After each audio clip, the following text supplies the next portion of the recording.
I am telling myself that I'm having a good time, but what about that other voice?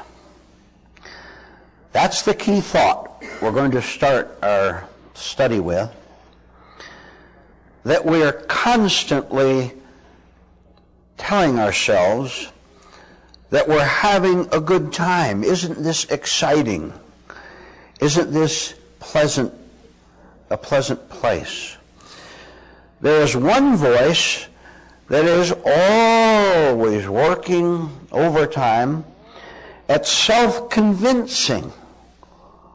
Even just small things, like you've got some little petty occupation. You're going to spend the next 20 minutes making your dinner or whatever. Or you've got something to look forward to in the next few minutes, something you want to explore a little bit. And that one voice is telling you that you're having a good time. And it's a lie. Because a good time can never be mental, can't be a voice, can't be intellectual. It has to be the goodness of the Spirit itself. However, the last part of that sentence went, but what about that other voice? One voice says, you're doing great, everything is nice, you feel excited, but what about the other voice? That's what we're interested in right now. First, having detected the one that's always chattering and trying to convince us that everything is okay, listen to that, see that, and then you must, to restore a sane life, you must see the other voice, which is going to say the exact opposite. What about the other voice? That means that something is trying to get through to you in order to cancel out the phoniness of the surface voice that's always informing you that all is well. But what about the other voice? That is what we're after. And now, this is an introduction to the study that we must do all the time, which is that we're divided, and negatively divided. Not just in the one division between what is chattering wrongly and then the opposite voice, which is a little bit of what's trying to tell us that it isn't true, that we're having a good time, but especially divided with many selections of wrongness. Wrong beliefs, wrong thoughts. And so, our life alternates between pretending that it's pleasant, something we want to do. That's a good one. You're always trying to convince yourself that you want to do something when you really don't want to do it. That's the other voice telling you don't want to do it. The so-called pleasant side of it, and also the pleasantness is on one side and the rack is on the other. Phonograph record has two sides, right? And you play one side in which you're saying everything that you want to be true. It isn't true.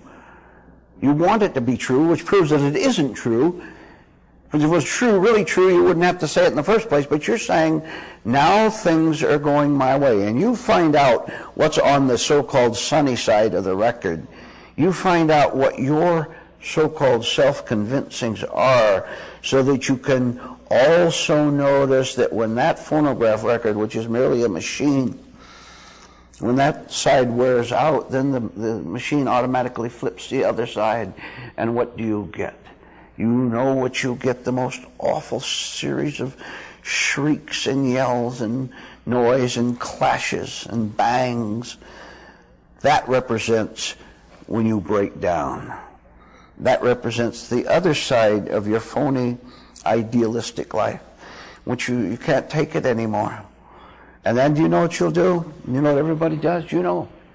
I said the phonograph record player is automatic and mechanical.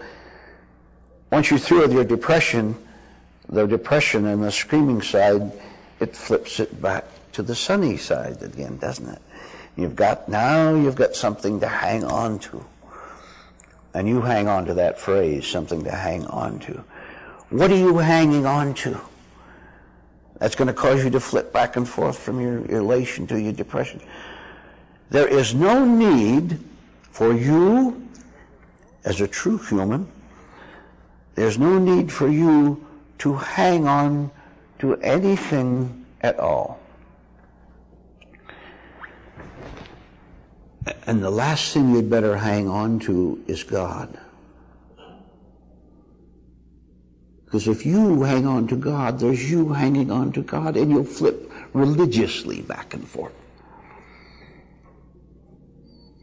The nice part, so-called nice part, where you've been reassured at church or reading a book, you've been reassured that you're going to go to heaven, and that you're going to be blessed, or that you already are blessed, and that you're comforted. You can pray and ask for guidance anytime you want. That's the so-called spiritual sunny side. And then when the church service is over and you're through singing the hymns, which you don't even pay attention to, by the way, you sing it mechanically, then comes the depressed side. Because now you have to face your actual life. Now you have to go home. And there's that spouse there. And there's those disobedient, demanding kids there. And there's the bills on the table. What good does it do to play the sunny side? No good at all, because the whole thing is fakery. The whole thing is evidence of a divided life, of a split mind. Back to the little side thought, we'll pursue it a little bit about you had better not have any hope in God. Do you understand what I'm talking about? I'll explain it to you. If you have hope in God, you're there.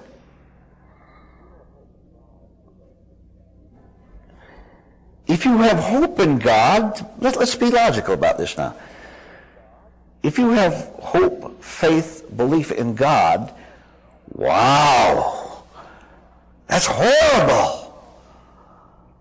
That means you don't have God.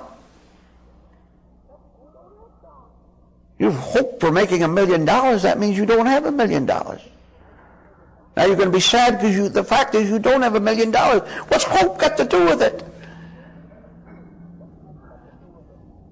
Has to do with you wanting to give yourself something to cling to. Tomorrow, when my spouse changes and is nicer. When there's a you, when there's a self, there are 1,000 wrong things on both sides of the record. There is a wish to be able to think of yourself and what else? Think of yourself and then add some sugar to it. Add some excitement to yourself. The plan, the nice future that you're going to have. Remembering what good thing happened to you when you were younger, what you call good things, the prizes you won, and the romances you had. I want to warn you against living with yourself anymore. Nothing is worse for you. There's really, literally, there is nothing worse than you to continue to live with yourself. There's nothing better than to live without yourself. Having set yourself up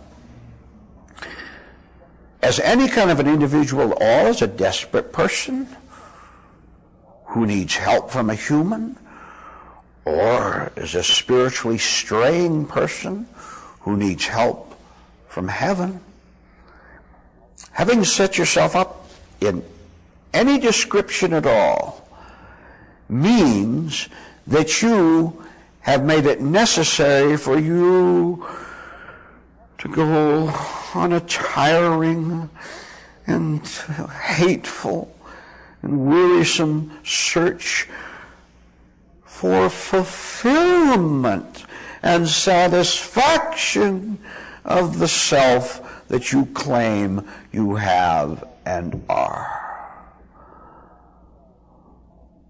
The doom is sealed for such a non-person. The fate is settled. The future is fixed. And it's a future of unending agony and confusion.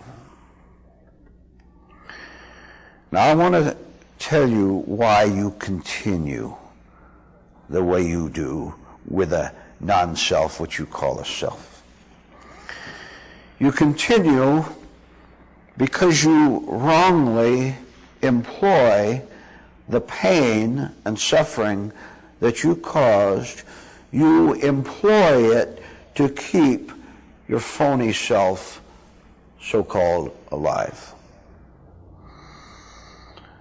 There is nothing in your life that you treasure more than a sharp disappointment over someone. A sudden shock when your plans go astray. An anger towards someone. A general brooding spirit toward all of life. That is your treasure chest. That's your resource. That's what you... I tell you, the world is insane because it eagerly looks forward to the next agony, the next tears, the next shaking its fist. Because the self can't live without that, because the self and its pain are one thing. It's inseparable. It must be there. You use it. Okay? Instruction. I've told you, and we'll tell you more about it in a moment. I've told you that suffering and pain are dangerous to you. Your angers and your anguishes, your fears, I'm telling you, they are dangerous to you. Now, do you agree that it's bad to be in a dangerous position? Do you agree to that? Then you'll never be angry or sorrowful or weeping again. Right? If you're going to follow the logic out. If those are dangerous to you, which you are, what sense does it make to employ them again?